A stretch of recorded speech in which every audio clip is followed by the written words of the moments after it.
नमस्कार good morning everyone Odia news channel रे आपण माननकु स्वागत जणाउछि।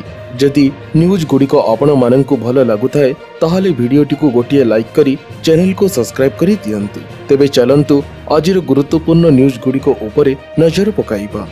राज्य रे आसंता 4 दिन जाए हालुका शीत कुहुड़ी नहीं 2 दिन पर 7टी जिला को हेला येलो अलर्ट जारी। तेबे आसंता 4 दिन पर्यंत राज्य रे हालुका शीत उपांतर उपकूल सबुठी रहिबो सुखिला पाग। अभ्यंतरण ओडिशा रे 10 डिग्री उपरे रहिबो तापमात्रा। उपकूल रे 15 डिग्री रो अधिक तापमात्रा रहिबो बोली पूर्व अनुमान करियछि आंचलिक पाणीपाग केंद्र। वर्तमान उपकूल ओडिशा रे स्वाभाविक ठारू 2 ରୁ 3 डिग्री तापमात्रा अधिक रहितिबा बेले अभ्यंतरण ओडिशा रो गोटे बा 2टी स्थान रे स्वाभाविक ठारू 1 ରୁ 2 डिग्री तापमात्रा कम मध्य रही अछि। एही भली पाग आसंता 4 दिन पर्यंत जारी रहिबो। 4 दिन ପରେ राज्य पुणी 2 ରୁ 4 डिग्री पर्यंत तापमात्रा वृद्धि पाइबो बोली आकलन कराଯାई अछि। सेपटे हालुका शीत सह अति घन कुहुड़ी नै सतर्कता जारी करा मधि जाई अछि। तेबे आसंता 2 दिन पई अति घन कुहुड़ी नै 7टी जिला को येलो अलर्ट जारी करियछि पाणीपाग केंद्र। विशेष करी सुंदरगढ़, ढेंकानाल, कटक, कलाहांडी, कंधमाल एवं कोरापुट को सतर्कता जारी करा मधि जाई अछि। एही सब जिल्ला रे 20 मीटर किंबा जीरो विजिबिलिटी रहिबार संभावना मधि रही अछि।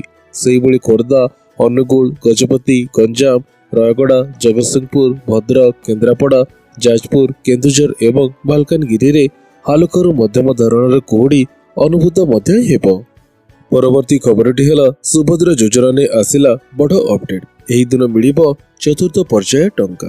तेबे सुभद्रा योजना को नहीं आसिला पुणी बड़ खबर। राज्य कैबिनेट रे शुक्रवार बसिथिला गुरुत्वपूर्ण बैठक। कैबिनेट बैठक रे सुभद्रा योजना को नहीं बड़ घोषणा करिसेंती राज्य सरकार। राज्य कैबिनेट रो शुक्रवार बसिथिबा गुरुत्वपूर्ण बैठक रे 9टी प्रस्ताव रे लागि अछि कैबिनेट मोहर, जेउतरे सुभद्रा योजना को नहीं बड़ निष्पत्ति नै अछि कैबिनेट। तेबे सुभद्रा योजना रे वर्तमान सुधा प्रथम किस्तिर 3टी पर्याय टंका दिया जाय सारी गलानी। चतुर्थ पर्याय टंका जनवरी तृतीय सप्ताह किंबा चतुर्थ सप्ताह रे आसीबो। आ चतुर्थ पर्याय रे मोड सुभद्रा हिताधिकारींकर संख्या 1 कोटी पार मध्य करिबो। तेबे वर्तमान सुधा 1 कोटी रो अधिक महिला सुभद्रा योजना रे आवेदन करि सारिलेनी। आ आज बसिथिबा कैबिनेट बैठक रे पुणी बड़ निष्पत्ति नै अछंती राज्य सरकार। मार्च 31 सुधा आवेदन करिथिले मिलिबो 2टी किस्ती, अर्थात जो हिताधिकारी मार्च 31 सुधा आवेदन करिथिबे समाननको एकाबळे 2टी किस्ती अर्थात 10,000 टंका मिलिबो। अर्थात मार्च 8 रे महिला दिवस थिबा बेले सेही दिन द्वितीय किस्ती सुभद्रा टंका मिलिबो। परवर्ती खबरटी हेला राशन कार्ड को नै आसिला बड़ अपडेट। जल्दी करंतु एही काम मिलिबो मागणा राशन। तेबे प्रत्येक दिन सरकार आवश्यक करुतबा लोकंको सहाय्य करबा उद्देश्य रे नुआ पदक्षेप ग्रहण करंती। एही क्रम रे सामिल अछि मागणा राशन योजना, जेउथिरे प्रति मासरे दरिद्र सीमारेखा तले आसुतबा लोकंको मागणा राशन जोगाई दियंती सरकार। एही योजनार लाभ पाइबा पई एक राशन कार्ड रहिबा जरूरी मध्य अटे। यह बिना कोनोसी व्यक्ति मागणा राशन पाई परिबे नाही। तेबे जदि आपण एक राशन कार्ड पाइबाकू चाहुचंती तेबे कोनोसी स्थान को जिबार आवश्यकता नाही। आपण आपणकर घरे आराम रे बसी एही प्रक्रिया संपूर्ण मध्य करि परिबे। आवेदन करिबाकू राशन कार्ड पर आपणकर योग्यता निर्णय करिबाकू आपनको आधार कार्ड, वोटर आईडी एवं आय प्रमाण पत्र दरकार। परवर्ती खबरटी हेला आजठू बदलिला स्कूल पाठपढ़ा समय। 13 जाए सकाळ 8 रे आसीबे पिला। तेबे बदली गला स्कूल समय। आदेश जारी कला शिक्षा विभाग। तेबे बदलिले स्कूल टाइम टेबल। एणिकी सकाळ समय रे हेबो पाठपढ़ा। छात्र छात्री माने सकाळ 8टारे स्कूल आसीबे। तेबे विश्व प्रसिद्ध बरगड़ धनुयात्रा महोत्सव पई बरगड़ सहर रे सकाळ समय रे हेबो पाठपढ़ा। दर्शकों भिड़ को दृष्टि रखी जिला शिक्षा विभाग निष्पत्ति नहीं अछंती। कंपुची मेदिनी, थरुची बासुकी, महाराजा कंसंकर अत्याचार रे थरहर समग्र मथुरावासी। धनुयात्रा महोत्सव तृतीय दिन रे महाराजा कंसंकर दिग विजय। सेपटे श्रीकृष्ण जन्म नहीं उत्सव मुखर होइछि गोपपुर। तेबे महोत्सव सरिबा पई आगको आहुरी 8 दिन बाकी रही अछि।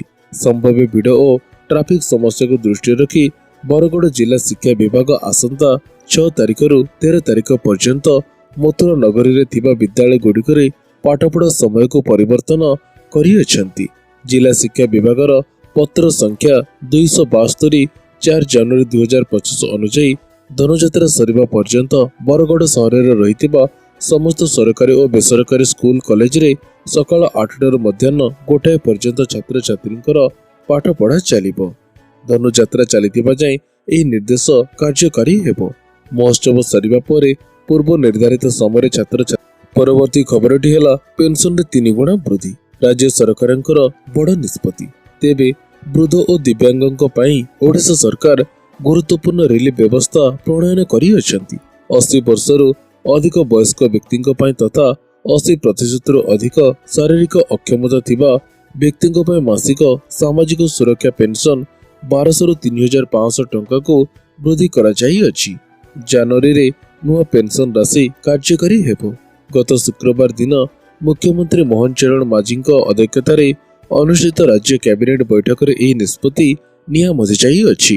ଜାନୁଆରୀ 2025ରେ ନୂଆ ପେନସନ ରାଶି କାର୍ଯ୍ୟକାରୀ ହେବ। ମୁଖ୍ୟ ଶାସନ ସଚିବ ମନୋଜ ଆହୁଜା ଗଣମାଧ୍ୟମକୁ ସୂଚନା ଦେଇଛନ୍ତି ଯେ ବୃଦ୍ଧ ଓ ଦିବ୍ୟାଙ୍ଗଙ୍କ ଆର୍ଥିକ ସ୍ଥିରତା ବଢ଼ାଇବାକୁ ଏହି ପଦକ୍ଷେପର ଲକ୍ଷ୍ୟ ରଖିଅଛି। ତେବେ 3 ଲକ୍ଷ ପରିବାରର ଅନ୍ତର୍ଭୁକ୍ତିକୁ କ୍ୟାବିନେଟ ଅନୁମୋଦନ କରିଅଛି। ଏଥିସହ ମାଗଣା ବିଦ୍ୟୁତ୍ ଯୋଗାଉଥିବା ପ୍ରଧାନମନ୍ତ୍ରୀ ସୂର୍ଯ୍ୟଘର ଯୋଜନାରେ 3 ଲକ୍ଷ ପରିବାର ଅନ୍ତର୍ଭୁକ୍ତ କରିବାକୁ କ୍ୟାବିନେଟ ଅନୁମୋଦନ ମଧ୍ୟ କରିଅଛି। ପରବର୍ତ୍ତୀ ଖବରଟି ହେଲା ପୁଣି ଆଳୁ ଦେଲା ଟେନସନ। କିଲୋ ପିଛା ବଢ଼ିଲା 10 ଟଙ୍କା।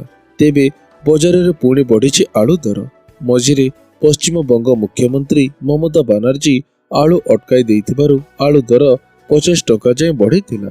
ହେଲେ ଗତକାଲିଠାରୁ ହଠାତ୍ ଅତି ଦରକାରୀ ପରିବା ଆଳୁ କିଲୋ ପିଛା 10 ଟଙ୍କା ଉଚ୍ଚା ହୋଇଅଛି।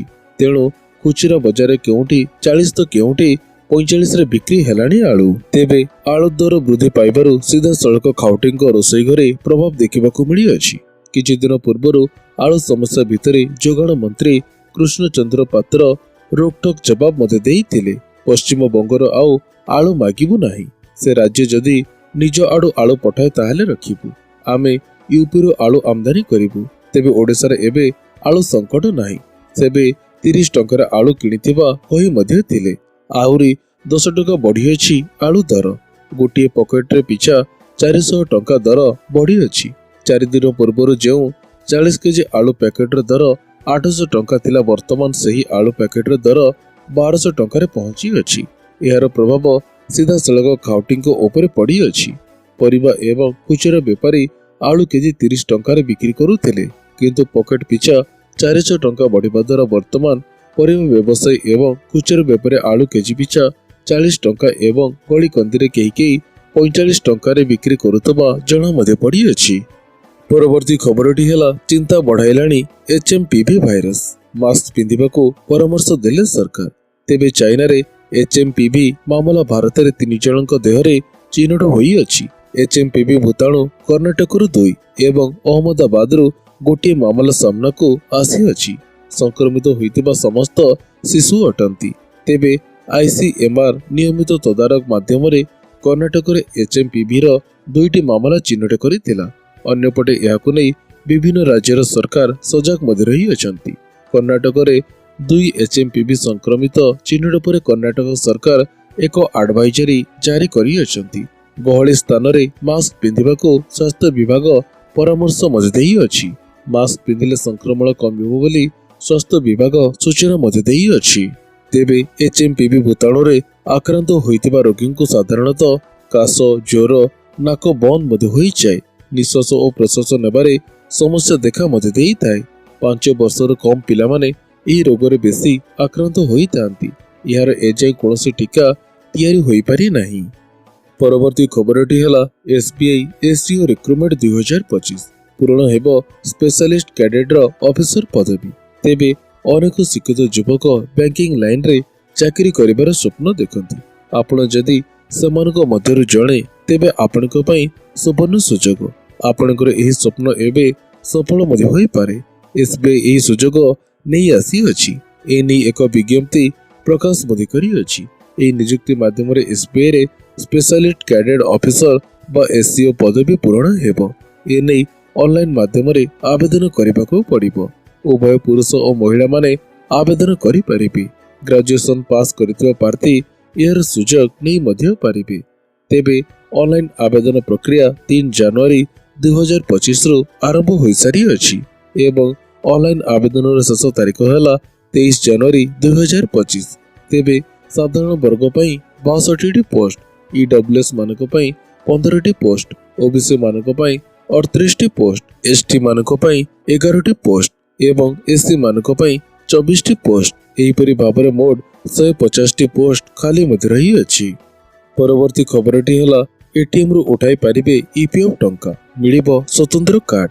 ତେବେ EPF ଧାରୀଙ୍କ ପାଇଁ ବଡ଼ ଖବର। ଯଦି ଆପଣ କୌଣସି ସରକାରୀ କିମ୍ବା ବେସରକାରୀ ଚାକିରି କରୁଅଛନ୍ତି ଆଉ ଆପଣଙ୍କର EPF ଆକାଉଣ୍ଟ ରହିଅଛି, ତାହେଲେ ଆପଣଙ୍କୁ ମିଳିବ ଏକ ସ୍ୱତନ୍ତ୍ର ATM କାର୍ଡ। ଆଉ ଏହି କାର୍ଡ ସାହାଯ୍ୟରେ ଆପଣ EPFରୁ ଟଙ୍କା ଉଠାଇ ପାରିବେ। ତେବେ କର୍ମଚାରୀ ଭବିଷ୍ୟ ନିଧି ପାଣ୍ଠି ସଂଗଠନ ଖୁବ୍ ଶୀଘ୍ର ଏଥିପାଇଁ ଏକ ନୂଆ ସଫ୍ଟୱେର ଆଣିବାକୁ ଯାଉଅଛି। 2025 ଶେଷ ସୁଦ୍ଧା ଏହା କାର୍ଯ୍ୟକାରୀ ହେବ। ପୂର୍ବରୁ ଏନେଇ ଆଲୋଚନା ହୋଇଥିବା ବେଳେ କେନ୍ଦ୍ରମନ୍ତ୍ରୀ ମନସୁଖ ମାଣ୍ଡବ୍ୟ ପୁଣିଥରେ ଏହାକୁ ନେଇ ସ୍ପଷ୍ଟ କରିଅଛନ୍ତି। ପରବର୍ତ୍ତୀ ଖବରଟି ହେଲା ପୁରୀ ଜିଲ୍ଲାର କୃଷ୍ଣପ୍ରସାଦ ବ୍ଲକରେ ବାର୍ଡ ଫ୍ଲୁ ସନ୍ଦେହ, କୁକୁଡ଼ା ସହିତ ମରି ଯାଉଛନ୍ତି କାଉ। ତେବେ କୃଷ୍ଣପ୍ରସାଦରେ ବାର୍ଡ ଫ୍ଲୁ ସନ୍ଦେହ। ପୁରୀ ଜିଲ୍ଲା କୃଷ୍ଣପ୍ରସାଦ ବ୍ଲକର ଅନେକ କୁକୁଡ଼ା ଫାର୍ମରେ କୁକୁଡ଼ା ମଡ଼କ ଦେଖା ମଧ୍ୟ ଯାଉଅଛି। ଏହା ସହିତ କେତେକ ସ୍ଥାନରେ କାଉ ମଧ୍ୟ ମରି ପଡ଼ିଥିବା ଦେଖିବାକୁ ମଧ୍ୟ ମିଳିଅଛି। ଗତ 5 ଦିନ ହେବ ଏହି କୁକୁଡ଼ା ମଡ଼କ ଦେଖାଯାଉଥିବା ବେଳେ ଚିନ୍ତାରେ ରହିଛନ୍ତି ଚାଷୀ। କିନ୍ତୁ ବାର୍ଡ ଫ୍ଲୁ ନେଇ ପ୍ରଶାସନ ପକ୍ଷରୁ କୌଣସି ଘୋଷଣା କରା ମଧ୍ୟ ଯାଇନାହିଁ। ତେବେ ଚାଷୀମାନେ ପ୍ରଶାସନକୁ କୁକୁଡ଼ା ନମୁନା ପରୀକ୍ଷା କରିବା ପାଇଁ ନିବେଦନ ମଧ୍ୟ କରିଅଛନ୍ତି। ତେବେ ମୁଁ ଆଶା କରୁଅଛି ଆଜିର ଏହି ଗୁରୁତ୍ୱପୂର୍ଣ୍ଣ ନ୍ୟୁଜ୍ ଗୁଡ଼ିକ ଆପଣମାନଙ୍କୁ ନିଶ୍ଚିତ ଭାବରେ ଭଲ ମଧ୍ୟ ଲାଗିଥିବ। ତେବେ ପୁଣି ଦେଖାହବ ଏହିଭଳି କିଛି ଲାଟେଷ୍ଟ ଅପଡେଟ୍ ସହିତ। ସେତେବେଳେ ପର୍ଯ୍ୟନ୍ତ ବିଦାୟ ଦିଅନ୍ତୁ। ଜୟ ଜଗନ୍ନାଥ।